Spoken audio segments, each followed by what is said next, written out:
అంటే ఇప్పుడు అజయ్ బాబు గారు మాట్లాడుతున్న దానికి సంబంధించి అందరి మీద పెట్టాలి. యూట్యూబ్ ఛానెల్స్ ఓపెన్ చేసుకొని చాలామంది కూడా అజయ్ బాబు గారిలానే మాట్లాడుతున్నారు. ఇప్పుడు ఆయన ఎవరి వైపు నుంచి అయితే థ్రెటనింగ్ ఉందని చెప్తున్నారో వాళ్ళు కూడా మాట్లాడుతున్నారు. అని ఇక్కడ కేవలం అజయ్ బాబు గారిని మాత్రమే అరెస్ట్ చేయడం ఎంతవరకు కరెక్ట్ అంటారు? అన్న ఇప్పుడు ఫస్ట్ ఆఫ్ ఆల్ నేను ఒక మాట చెప్పాలంటే, ఇప్పుడు క్రైస్తవులు అనేవాళ్ళు అంత సాధువు గొర్రెలు గొర్రెలు అంటున్నారు కదా. 110% మీరు అన్నట్టే మేము గొర్రెలం. ఇప్పుడు ఎవరైనా కూడా ఇప్పుడు చనిపోయిన ప్రవీణ్ పగడాల గారు కానీ ఆయన అందరికీ భిన్నం.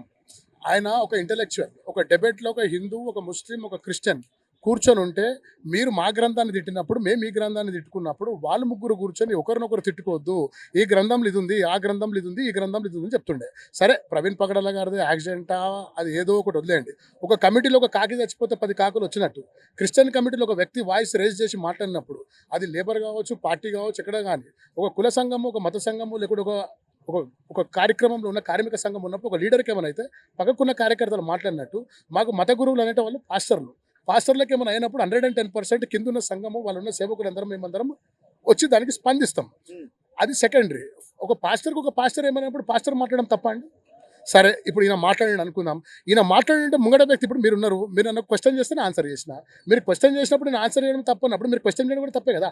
మరి మాకంటే ముందు నిన్న మొన్న అజయ్ బాబు గారిని కేసు పెట్టిండ్రు, రాత్రి 8 గంటలకు తీసుకొని పోయినరు, పట్టుకపోయారని యావత్ క్రైస్తవులు తెలంగాణ ఆంధ్రలో పరిచయం అవుతుంటే, జరిగింది మన ప్రవీణ్ ప్రగడాల కేసు అయిపోయినప్పుడే టెన్షన్ అవుతుంది. ఇప్పటిదాకా దాని మీద క్లారిటీ లేదు. ఇప్పుడు నేను పట్టుకపోయినప్పుడు 5 సంవత్సరాల పాప డాడీ నువ్వు పోవద్దు అని అంటే కూడా తీసుకొని పోతే అది ఎంత అవమానం, ఎంత అది దార్శనీయం మానవత్వానికి. ప్రవీణ్ పగడాల కేసే చనిపోతేనే ఎట్లా పడితే అట్లా మాట్లాడుతుండ్రు, ఆయన అది ఇదని పగడాలు వస్తామని పాటలు పాడితే కూడా వాళ్ళ మీద మానవత్వం లేకుండా మానవత్వం చనిపోయింది అనే దానికి ఒక నిదర్శనం. దాని తర్వాత ఈయనను పట్టుకపోయిన తర్వాత అది ఒక పైచాచిక ఆనందంతో మళ్ళీ 7 మంది మీద పెడతాం, 8 మంది మీద పెడతాం, మనకి మంచిగా అయింది, వాడు అట్లా పోయిందంటే న్యాయం ఉంది, చట్టం ఉంది, చట్టాలు ఉన్నాయి, జర్నలిజం ఉంది, మీడియా ఉంది, అన్నీ వెళ్తాయి కదా. ఇప్పుడు ఒకవేళ ప్రవీణ్ పగడాల మరణం అనేది తప్పు అని వాళ్ళు అన్నప్పుడు, తాగిండు అని చెప్పినప్పుడు, ఒక మత గురువు తాగిండు అన్నప్పుడు తాగలేదని నిజుడు చెప్పడం తప్ప? ఇప్పుడు చనిపోయింది అన్నారు, మీరు ఉన్నారు, ఇప్పుడు మీరు నన్ను అడిగినారు, నేను అబద్ధం చెప్తే అన్నది అబద్ధం అని మీరు చెప్పారా? ఇప్పుడు చనిపోయిన వ్యక్తి మీద బండి ఎట్లుంటుందని అడిగినందుకు తప్ప?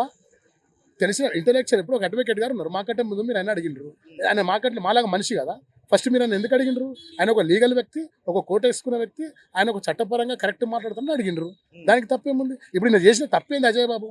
సరే మీరు 30 కాదు 300 కేసులు పెట్టుకోండి, మర్డర్ చేసిపోయింది కాదు, రేప్ చేసిపోయింది కాదు, చేసింది కాదు, ఇలా కాకుండా రేపని వస్తుంది, అంతే కదా. ఇప్పుడు మీ అంతలో మీరే చేసింది తప్పని ఒప్పుకున్నట్టే కదా. ఇప్పుడు రేపు మేము కూడా, ఇప్పుడు మీ మీడియా ప్రముఖంగా మేము కూడా చెప్తున్నాం, అయ్యా మేము ప్రతి మతాన్ని, ప్రతి దానిలను మేము అందరం గౌరవిస్తాం. మమ్మల్ని నోడు కొడతాడో వాడిని ఫస్ట్ ఎందుకు కొట్టినా మనం అడుగుతాం, తర్వాత వాడిని వినకపోతే మేము కొడతాం.